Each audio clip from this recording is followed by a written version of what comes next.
Let's go ahead. All right. Okay, today we're going to talk about two different sets of issues. One of them is understanding the FHA short sale. We haven't done training on this in recent years because there's never been a need. Unfortunately, what's happened in the last 60 days, I received three inquiries involving FHA short sales. So the last time we really had a lot of issues, we'd have to go back to 2008, probably through 2000. 12, we were doing generally a lot of foreclosures and short sales, and short sales become a predominant part of our market. Right now, the conventional is not in play. The reason why I'm not going to be talking about it today because we haven't seen any of that coming through, and then also the VA, we haven't seen much of that. So basically, what we're looking at is the FHA. So, with me seeing three of them in the last 60 days, I'd be inclined to believe that this probably is going to increase. And so we're going to go ahead and get some training on it because the three that I looked at, there was too many issues. It was basically a lack of understanding. And more importantly, the agents did not know how to handle them or how the process worked. So basically what I've done today is I've tried to simplify this with this first page form that we're going to be working with on the FHA short sale pre-foreclosure process. This was sent out with the meeting information for today at 11, so feel free to take it off and keep it. If you follow the guidelines these are basic, does get it a little bit more in depth depending on the type of transactions we're dealing with. And feel free to give me a call on any of that. But as anything, we do some training. The bottom line on it is, as time passes, we forget. So if you hang on to the notes, it probably would help you and assist you. Generally involves properties that have been sold in the last 3 years. And why is that?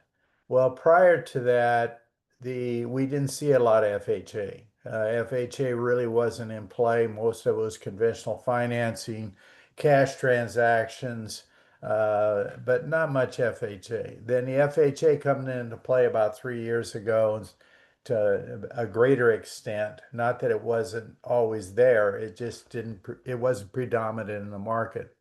Now we're starting to see a lot of it. If you start seeing your new loans coming through and properties we're currently selling, a lot of it has FHAs and we have to deal with concessions. We're also dealing with buyers that have a lower down payment, minimum down payment.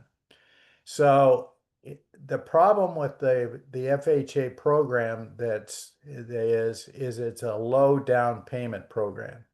So property valuations have went up, but not enough to cover all your closing costs in some cases. And also people were overbidding on their properties and still getting loans on them. So that's what's kind of generated a lot of those issues.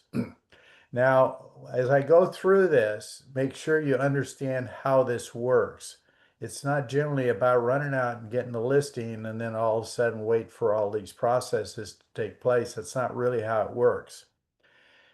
Now, FHA process will take about 4 to 6 months in most cases. It could theoretically happen in a lesser time, so from the time that you would send to the lender that you want to do a pre-foreclosure and to the time that you would close an escrow, it could vary anything between 4 and 6 months. But I would be real surprised if something happened in 90 days or less.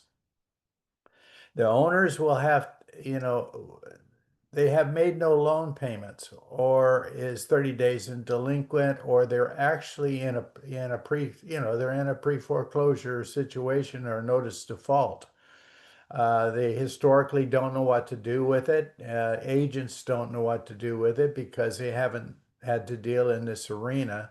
If you were working as an agent back prior to, in the 2008 to 2012, you'd be familiar with the program. But as we all know, as time passes, we have a tendency to forget, these criterias. The owner is to contact the lender requesting a pre-foreclosure approval. Now you're an agent, so basically at this point you're providing advice. Could you have done a listing on the property? You could have, but the way these work, it's probably more about staying in contact with the client, assisting them in getting in contact with the lender. Now, the lender is required to see if they have an alternative to the foreclosure process. So there's things that they could do theoretically. They could do somewhat of a forbearance, or they could do a delay on payments, depending on the circumstances of the client. So they're going to actually, in essence, what's going to happen with the client is they're going to be interviewed. And when they're interviewed, and the resulting outcome is that, yes, they're going to go ahead and do a short sale pre-foreclosure. Now, then, basically, this is how this process starts. The property will be appraised to determine the value by HUD. They're going to send out their own appraisal. It's not going to be based on what you feel the value of the property is. That's not how it determines. What I've been seeing is that the agents went out, listed the property, then was not able to sell the property. Then they decided they're going to go do this process. And then the process comes in, HUD values it at whatever they determine it should be. Generally, they're pretty conservative and they are running at fair market value. Uh, so yeah, I wouldn't be concerned about the appraisal when it comes in. It's just trying to locate a purchaser for the property. HUD will work with the agent at this point. At this point, once the price has been determined, they're going to issue a letter. When they issue this letter, it's a HUD approval short sale letter to market property. Will stop the foreclosure if there's a foreclosure in process for 120 days to allow for the marketing of the property and securing offers. Now, it's a form letter. So they send out this letter. It's generally 1 page long. It could be two, but historically it's a 1 page form. I noticed that there's very little changes been made over the last 10 years. And within that letter, it's going to include the appraised value. The letter will also include the minimum acceptable terms of sale. The agent will list the property based on the HUD appraisal. In other words, in that letter, it's going to have that appraisal, and that's what you have to list it for. Now, acceptable terms will be included in this pre-approval letter. So when you look at the letter, if you don't understand it, feel free to give me a call. I'll walk you through the guidelines on it and also ask you a few questions about your client. But it's somewhat self-explanatory, but if you don't understand it, you haven't worked with it, then I understand why you would probably need to make a call.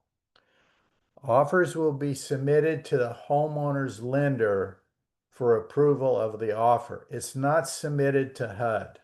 It's submitted to the lender. So how does all that happen? I'm going to explain to you how we're going to put the paperwork together to be able to send that to the lender in just a few minutes. All offers will be determined based on net proceeds payable to HUD. This is where it gets a little tricky, especially under the current situations going on with commission issues. Part of that net proceeds, it's all your closing cost, all the commissions, and then that's going to determine the net. So in other words, that has to be figured into it. And then HUD will accept an offer in the 31 to 60 days of 86% of the appraisal, but it's net, not 86% of the gross. So it starts getting complicated. HUD always works with a net number. If you were able to purchase a HUD house that was in process of being sold, it would always have been a net number. And in that net number, those commissions can get impacting. So let's say, for an example, you had a $400,000 house and you had a 6% commission that you were asking for, then that would be substantially more than 3%. And that starts impacting that net number. So when you start figuring it, okay, can I put a deal together and make the 86%? Then you're going to have to go to what you do is you go to the title company. The title company will get you a net. You tell them you want a net number, and that's what we always seem, get because it has commissions and everything that's involved with it as far as escrow and other cost. Now, if there's any other type of loan involved with this situation on this HUD, which in most cases you shouldn't see it involving properties in the last 3 years because they really just didn't have that much equity, HUD, that does not figure in. It would have to come in if that had to be paid off. It's going to go into that net number. So you got to be careful with it. I would probably recommend you not dealing with anything that involves loans involving other situations. I'm not sure how they're going to handle the solar issues because if the property was purchased in the last 3 years in the state of California, there's going to be solar on the property. So the lease situation, the way that would happen is, and we're going to talk about it on another page, you would have to either it would have to have been paid off, or it would have had to have been where the buyer took over the existing lease or the power agreement. So that's the only way you're going to make that work. So if it's something that has to be paid off, then it's going to be very problematic because it's going to impact that net number. HUD appraisal net proceeds during the last 60 days has to be at 84%. You know what? It was interesting working on them in the last, few weeks. I mean, the agent said, "Well, I'm going to counteroffer it." No, you don't counteroffer these. These are not countered offers. You just have to make these numbers work. Then you submit them to the lender during this 120-day process. So it's not a case where you can do something. Now, you notice that I said it's probably going to take 4 to 6 months to sell the property. They have 120 days to sell it, and you still got for them to approve that, it might have taken 30 to 60 days, and you can see how this is starting to extend.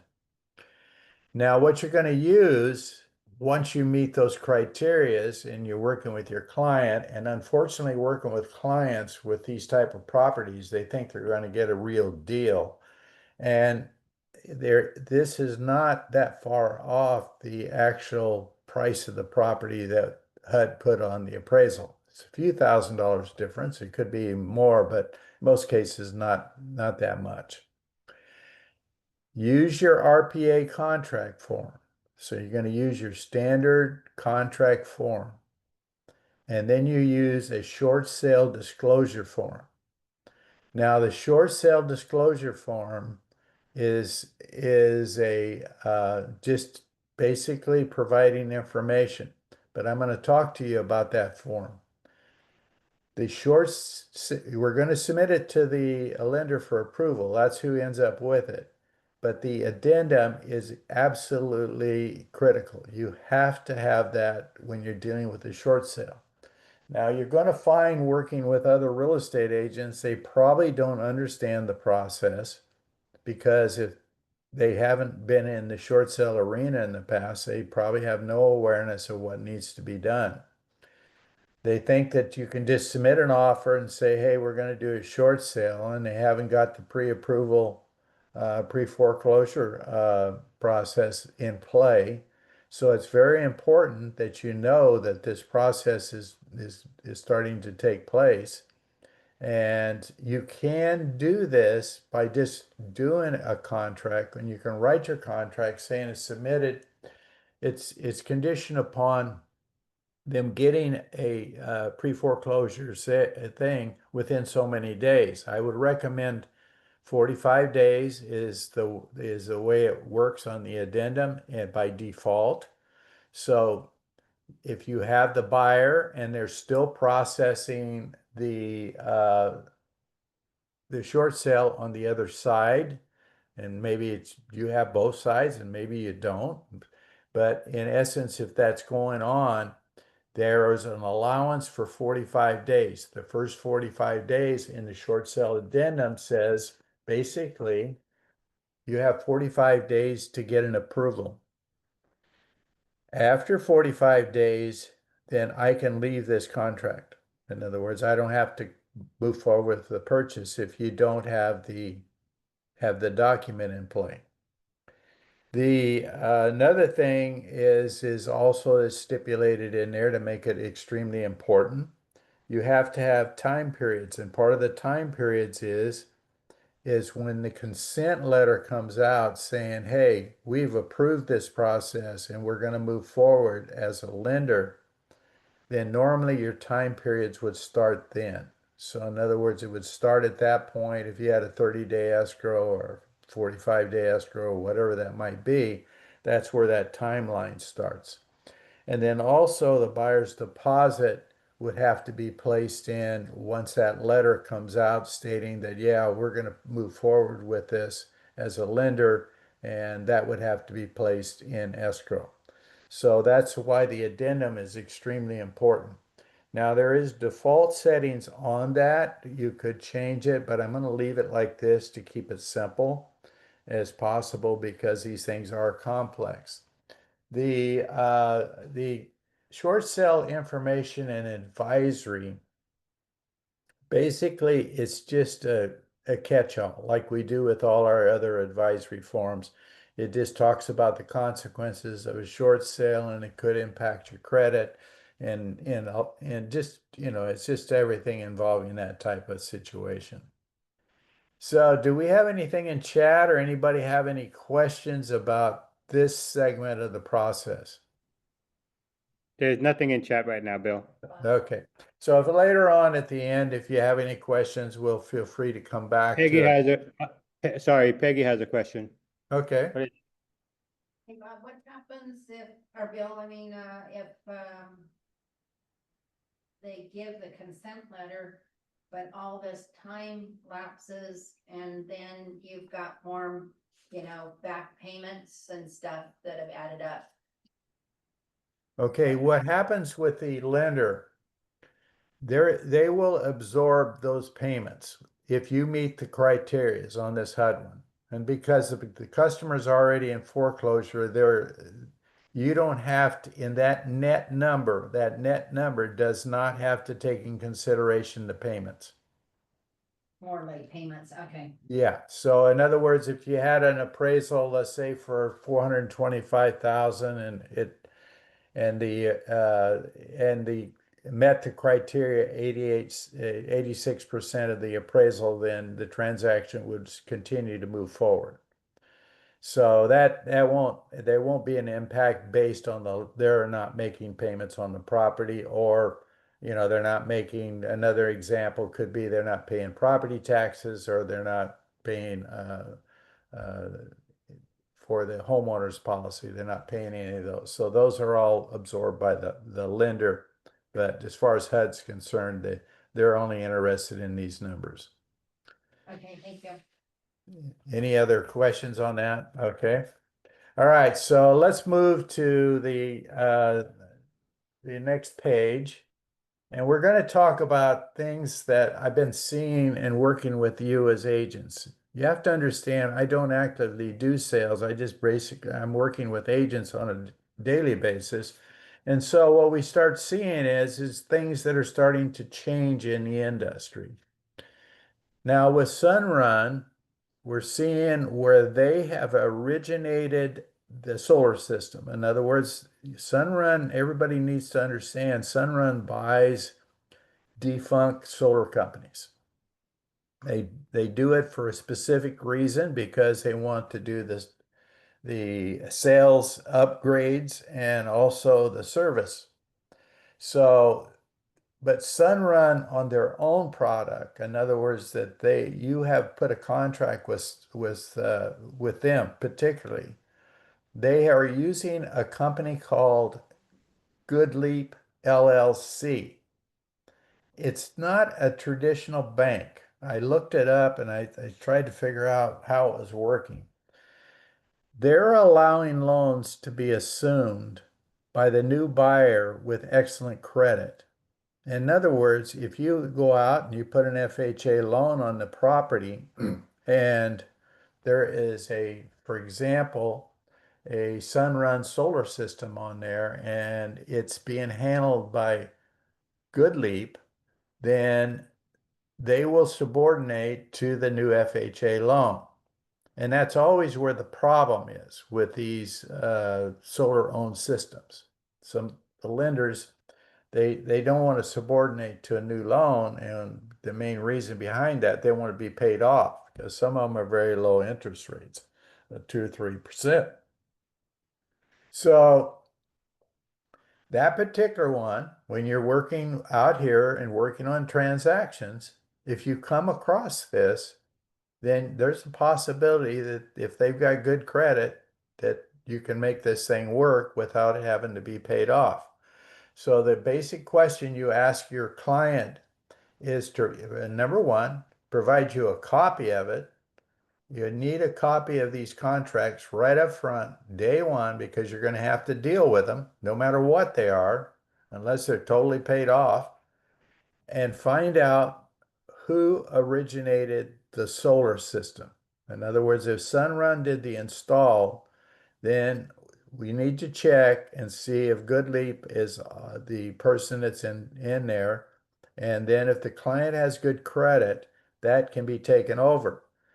But they have to have good credit because we've had one involving this Goodleap. The credit was not good. It was marginal. It didn't meet the minimum requirement that they're requiring, and they wouldn't accept it. So we had to get somebody else.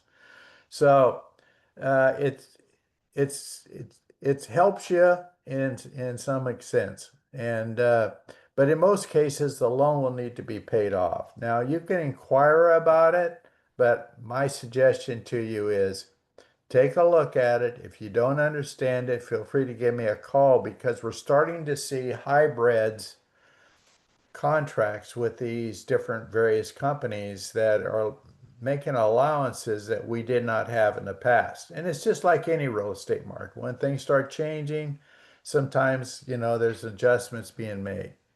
And the most common one now that we see a lot of, that I see a lot of, where the agents are sending to me, is basically new construction. And if the property is being sold within the first 2 or 3 years, they have a minimum solar system on the property. So that's starting to impact it. Lease solar systems, you got to get your paperwork in a timely manner because we're historically having to deal with these lease systems. Some of these lease systems, the process, it depends. There's 4 companies in Florida that primarily do these lease solar system issues. And so the paperwork has to be submitted right away. So in other words, at time of listing, my suggestion to you is get a hold of the company, find out what their timelines are, and all of them have in their contract either 30 or 60 days that they can process. Most have been able to get it done in 30, but sometimes we're dealing with a company that's went bankrupt, and to try to discover who it needs to be and how to work with them can be a little cumbersome. Sunrun, believe it or not, buys a lot of these companies that went under. So that they do have a representative when you reach out to them, as if and you as the agent need to have approval from your seller. If you have the seller has to authorize an agent to make contact with these people so he can get the paperwork. Now the seller can do it, But is the seller doing it?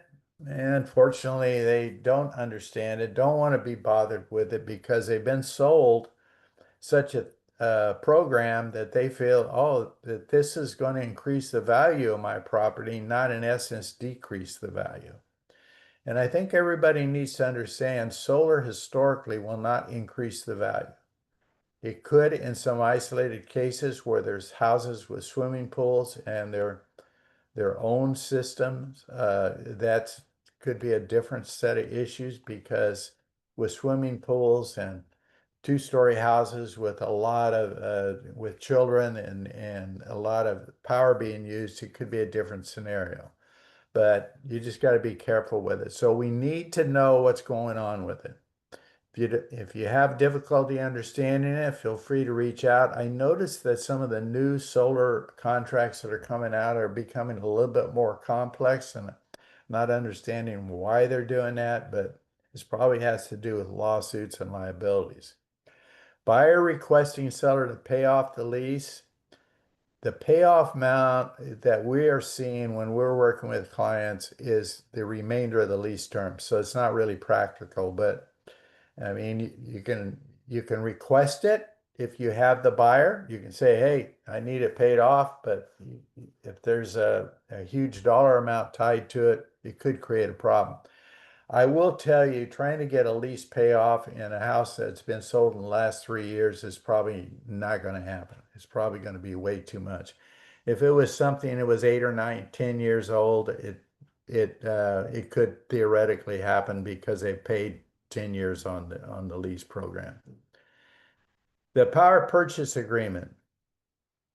Buyer is wanting the seller to pay off. That's generally not allowed till to the 5th year, after the 5th year. We have done a couple of them prior to that, but they're very problematic and there's a lot of issues with it. And because what happens with that person, that lender that put those on, they sold off the tax credits, and so it's very problematic. So it becomes cumbersome. The other questions that are asked about the solar systems is the warranties. I have not, that's an area that I have not addressed. I always tell you as an agent, always have your buyer or seller client, whoever you're working with, contact them. Contact the solar company and find out if it's going to be transferable or if it's not going to be transferable. Because once the solar system is 10 years old, it's historically starting to have issues. So the inverters or some other things are starting to go south on these systems. And reason why Sunrun likes taking over these old systems, and basically what they do is they go out and sell new product. So we have seen systems that are not operating at the end of 12 or 13 years and they can't get repair parts. So it's not an issue we want to provide advice to, but the customer needs to, do some checking on it. It's hard to get somebody to come out and take a look at it, but if you know of a local provider that has a willingness to go out and look at the existing system, that's fine. The solar is, you have to remember you're dealing with a lender. So when you're dealing with the lender on the solar, make sure you and the lender are on the right page and everybody knows what we're dealing with. So in other words, if you have a power agreement, you check with the lender.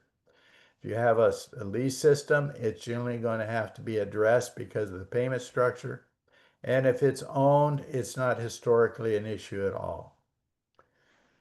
Residential property contracts. We have huge issues with repairs. It's my most common call that I receive, and it's a call that 2 years ago I never received, and maybe a year ago I saw it a little bit, but now it's just all over the place. It's almost in every transaction. And what we're doing is we're not providing enough time to take care of the repair issues. And so working with the agents, then what I have to end up doing is everybody gets pressed to try to figure out how to get a repairs taken care of and assisted.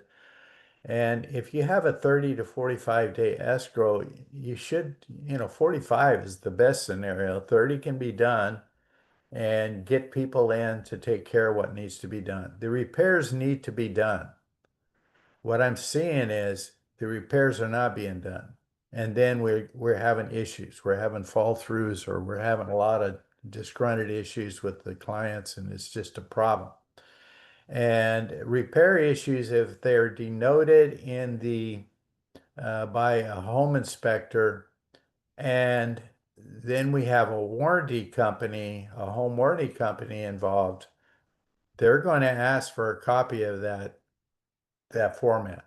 So if because after close of escrow, you go back and you try to say, hey, I need something repaired, and it's not going to work because they're going to ask for the copy of the home warranty, and the home warranty has made reference to it, then it's just not going to take care of it. So resolve them prior to close of escrow. Don't do these after close of escrow. Credits can be given at close of escrow. That's a different issue. But if there's repairs that have to be taken care of, then they need to be addressed. Buyer's contract is not completed properly by the agent. This is getting, I don't know why we're having so much problems in this arena. Do not leave anything that's not complete. If you are to look through that contract and diligently take the time to go through every line item that involves an issue. So somebody said, well, what involves an issue? Well, number one is the price in there correctly? Is the down payment in there correctly? Is the timelines incorrectly? That's what you need to address. In other words, some things require a buyer or a seller to. Then what I want you to do now, because of the issues I'm running into, is you have to counter those issues. What you think is going to be small is probably not small. It's probably going to be an issue at close. So the agent, if you're the listing agent, then you counter that back and get that cleaned up. And somebody said, well, the agent just messed up. That isn't what the buyer, well, if the agent messed up, you still do the counteroffer. They can address their client with that. Because what I'm seeing is some of these buyer contracts are as far as I'm concerned, there's errors that shouldn't take place. But the bottom line on it is we as listing agents need to understand that we need to get that corrected. Pre-qualifying letters, not updated and not locking interest rates. You need to be locking interest rates with all the crazy things going on, or at least talk to the lender and see what their thought process is. But I'm gonna be perfectly frank with everybody here, and I would probably recommend locking the interest rates because you don't want to lose a deal about 3/4 of the way through escrow because people are no longer qualified. I would always lock interest rates when you're dealing with a client that is what I would call marginal. In other words, they qualify with the current interest rate, but if that rate went up, they would no longer qualify. That rate needs to be locked day one. When that offer is accepted, it needs to be locked. The next question is you ask the lender how long the lock is for. I had one, it was for 15 days. Now, it won't work if you have a 30-day escrow. So most locks should at least be 30 days. Most lenders will do 30 and lock it because what happens is if you go past that lock timeline, there's going to be an additional fee in most cases. So be careful with it. Also, the buyers requesting seller concessions, that's becoming common. If you're dealing with FHA, it's becoming much more common. And I'm not sure who's bringing that up, but you need to discuss it with the lender. If the lender needs it, you have to understand if you're doing a counteroffer, you can't be taking it out. So when you have a buyer requesting seller concessions, contact the lender, because what we've had happen is it gets countered back to us and is involving somebody from another company, and the buyer no longer can buy the property. So we have to make sure. And then also we have buyers now requesting concessions when they don't need them. So it's the lender is becoming much more important, and lenders are becoming more workable. So we have to make sure we understand it. And then a couple items I didn't put in here on the notes that's just come up, not recently, but I mean, it has, and it's called personal property. Be extremely careful with personal property issues. If there's any personal property that's included in this sale, remind your seller that it has to stay. If it's whatever it might be, a refrigerator, stove, or whatever else it could be, it has to stay with the property. And if you have the buyer, verify it's there prior to close of escrow. The other one is moving out after close of escrow is something I would strongly recommend you to not allow happen. And it's not you and not allowing it. It's about talking to your client saying, look, there could be issues by letting somebody stay in the property after close. Even if it's just 5 days or 30 days, there's too many issues that can come up in that timeline, and you have to be extremely careful with that. So my recommendation is whether you have the buyer or the seller, encourage them to be out at close of escrow. There could be exceptions, but don't make it a norm, because what happens is you will end up having to live with that customer, unfortunately, until after everybody's moved, and then the issues that come up during that period. If you do have a situation where somebody is staying in the property after close of escrow, the walkthrough needs to be done 5 days prior to them leaving. So in other words, if they have 30 days that they can stay in the property after close of escrow, then you need to do a walkthrough on the 25th day after the close of escrow. You can do it prior to close, and then on the 25th day, if it's got a 30-day after close, go through the property, make sure everything's acceptable, working properly, and you don't have any issues with it. Because this has always historically been a big problem, and I don't anticipate that problem going away. On the next page, if you can turn it, Bob, on reports. Home inspection issues. Buyers requesting repairs to be completed is becoming, we got to be careful with what they're asking for. If the home inspection is done and they want everything in the report taken care of, then it's probably going to become a problem, because home inspectors, some of the issues we're seeing is not, it's not current permit issues. In other words, the house was built in the early 70s. Well, the current code is probably different, and they're asking for something to be completed or taken care of. If it's health and safety, absolutely. Because unfortunately, some home inspectors are not qualified to do what they do. Others are excellent. And the reason for it is they take some online course and they can call themselves a home inspector. But people that have been around the business for any length of time doing home inspection services are much more qualified than some newbie that's just come out. So be extremely careful of who you're working with. The inspection process is fine, but the more qualified the home inspector is, the better report that you're going to receive. I would recommend on home inspections to get a home inspector that takes pictures, because the pictures is 1,000 words, and the bottom line on it is somebody's writing all their reports on paper, and it can become problematic. So if you just have to be careful in this arena, because if the pictures are taken, everybody can look at them and everybody signs off and goes on down the road. Termite reports.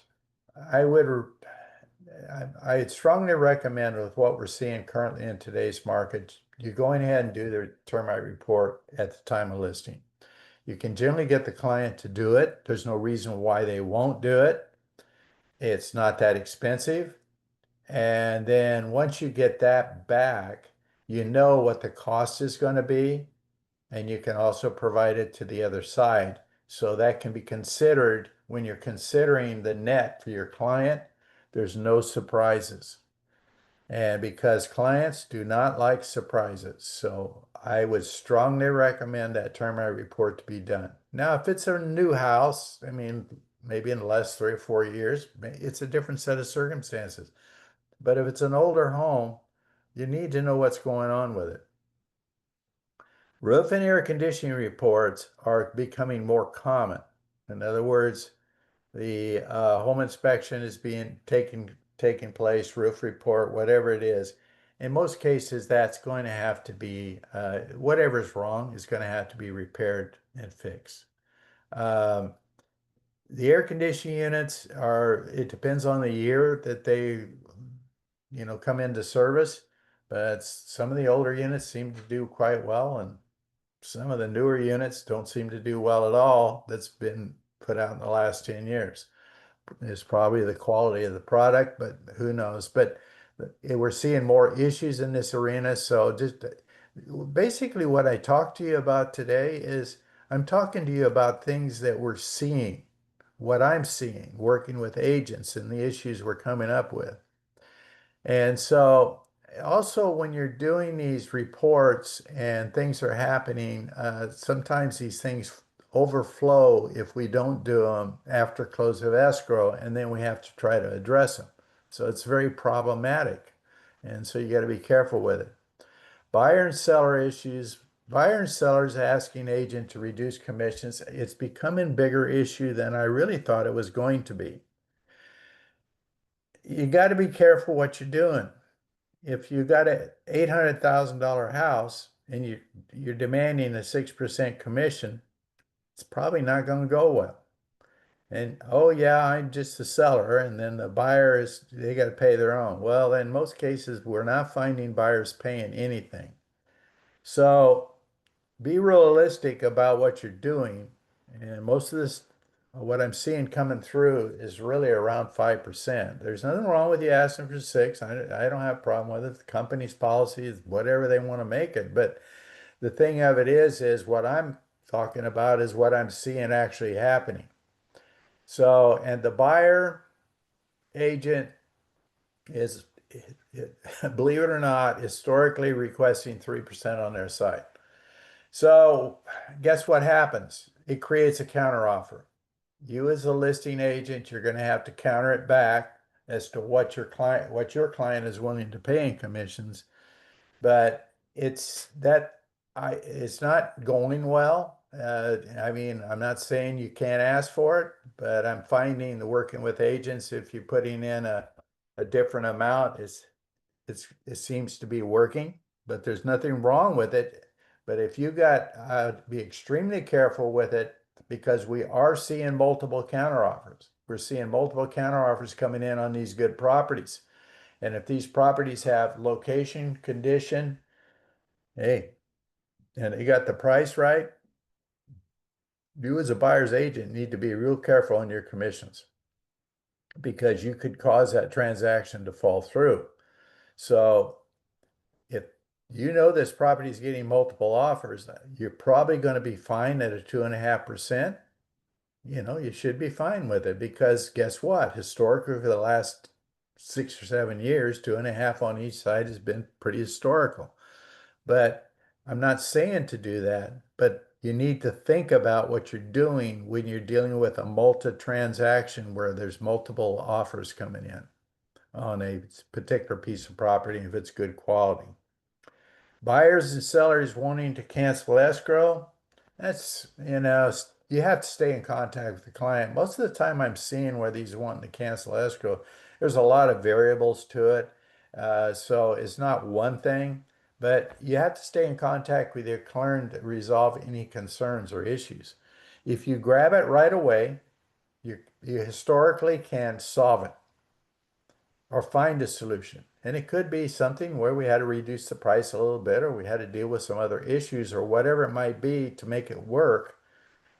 But we need to know what it is. We just can't have a client calling us up and saying, "Hey, I want to cancel escrow."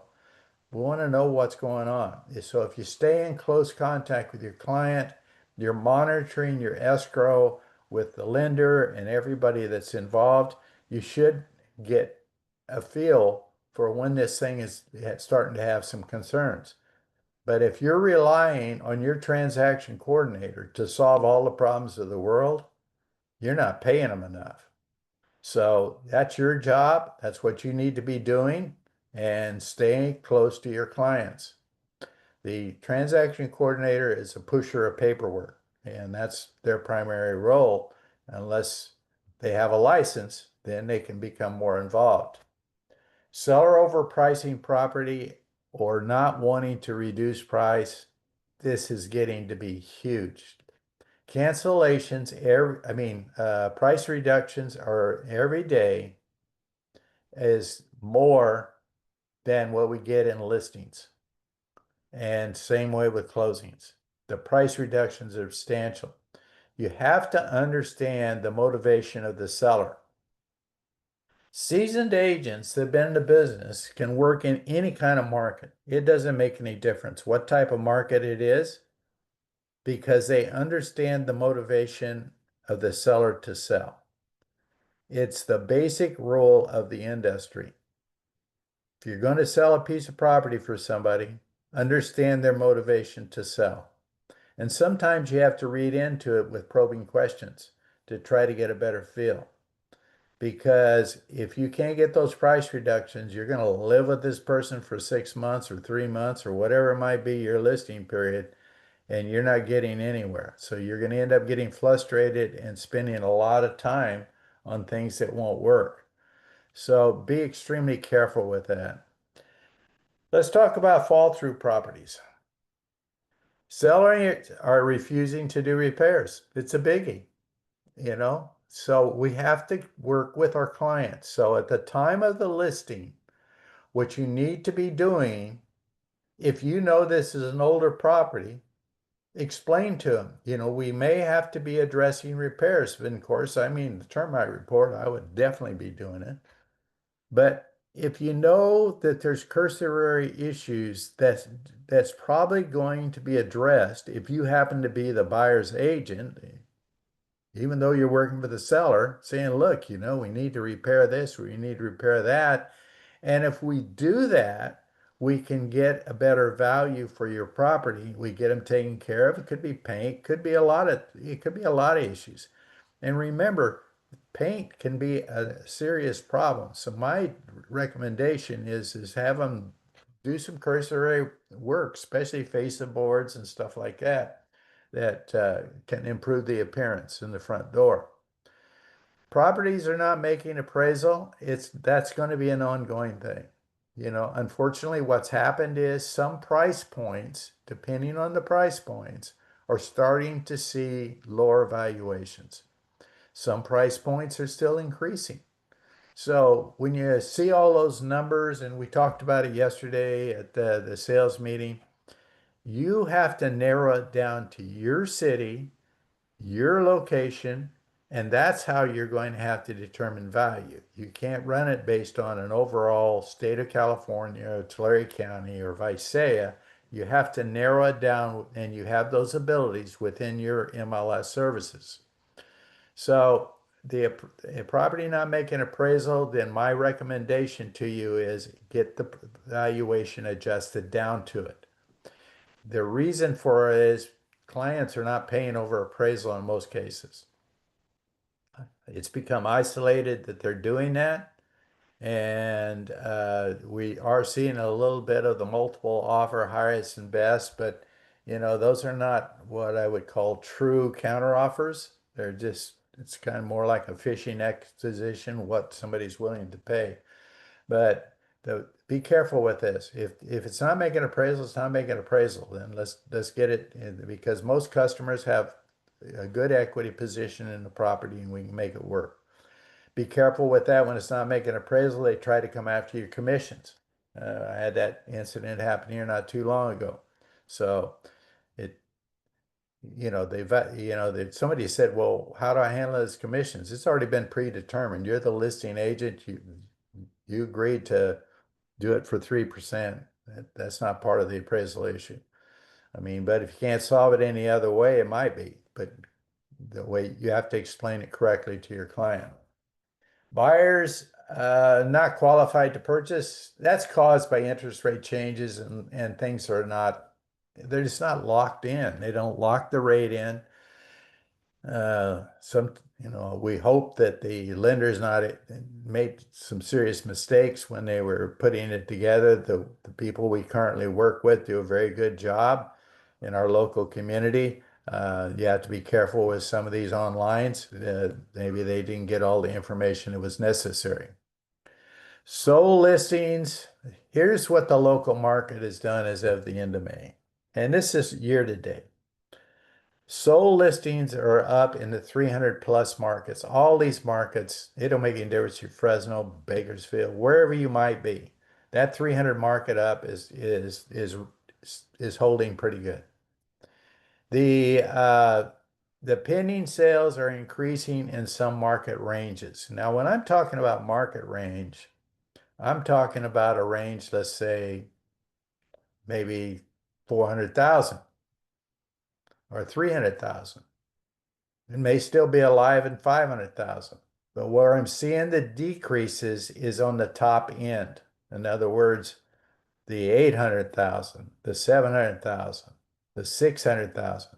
That particular market range is starting to adjust downward.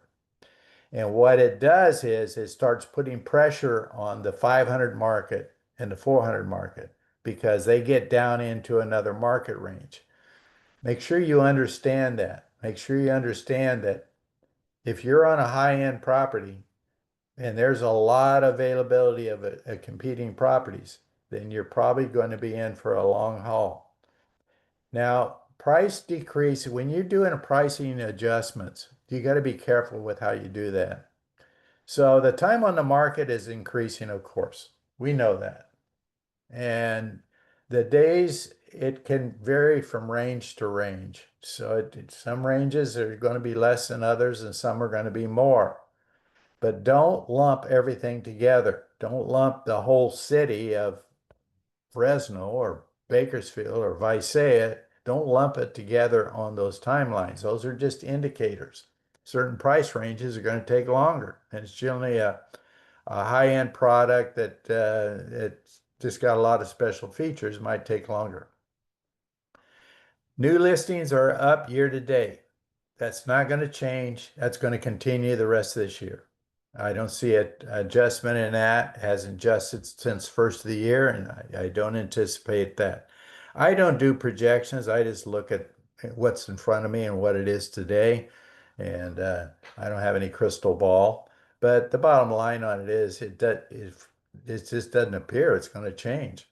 Price reductions are becoming more common, but some of the mistakes that are being made in this area is crazy. Don't reduce the price $100.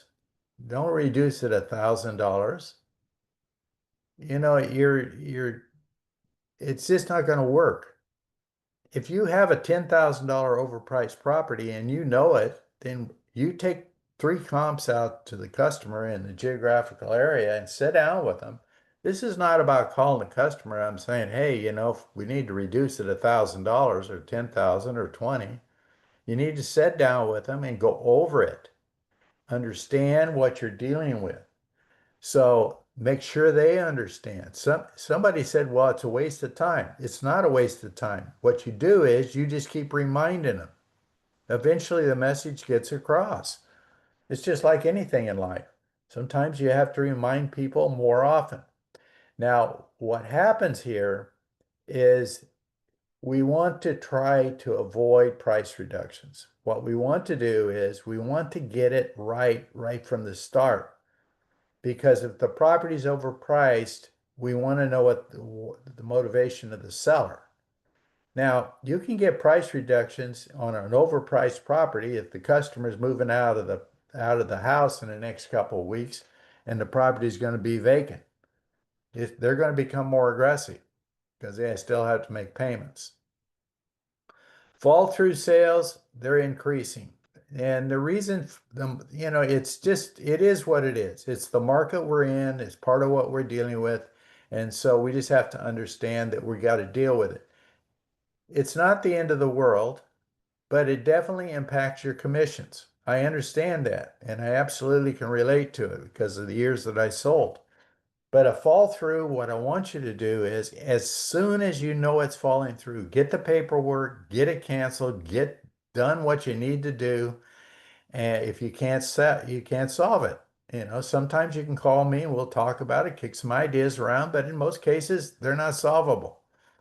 So if they're not solvable, get the property back on the market and move it forward. But make sure you understand why it fell through. If it was repair issues, get the repairs taken care of. If it's price issues, make sure that the price is adjusted to the current market. So because time has passed, 30, 45 days can change, what the market values are. They are not historically going up. Contingency sales is very problematic, and we didn't have them up until about a year or so ago, and now we're starting to see them more. The problem of them is one of the properties doesn't get sold, and that's generally the buyer's property. I would not touch a seller finding a replacement property in this current market, but a buyer, take a look at it. If it's a good piece of property, it's sellable. Make sure you've done your homework and you understand what you're dealing with, because that contingency sale inadvertently becomes part of your transaction if you got to sell it. So I would always recommend to run comps on it prior to even presenting the offer. Present the comps on that property with your client so that they understand what they're dealing with. There's nothing wrong with them even driving by the property and taking a look at it and then address the issues. Make them part of the solution. And because everybody might have to do some adjustments on their pricing to make the transaction work. And because some of these are getting to be a little bit on the difficult side. Do we have any questions today?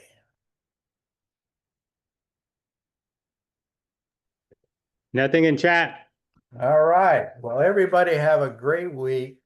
If you need any assistance or you need help, you just need somebody to talk to briefly, then feel free to give me a call. If it's a complex problem, we're going to take as long as we need to talk to try to find what a solution would be.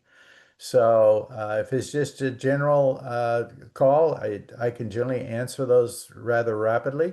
But if it's complex, we're going to take the time. And remember, if I ask you for something, then I need you to provide it. If it could be a preliminary title report, it could be a lot of different issues. And basically, the reason why is I want to look at it with my eyes to see, so I can provide an informed, discussion with you. So, otherwise, then everybody have a great day and appreciate Bob, you coming on today due to Michael being gone and helping me out. And we shall talk to everybody later. Thank you. Yeah. Thanks, Bill. Thank you. Thanks for the great experience. Thank you. And I Bill. And I do have. So if you got one month, oh, yeah. The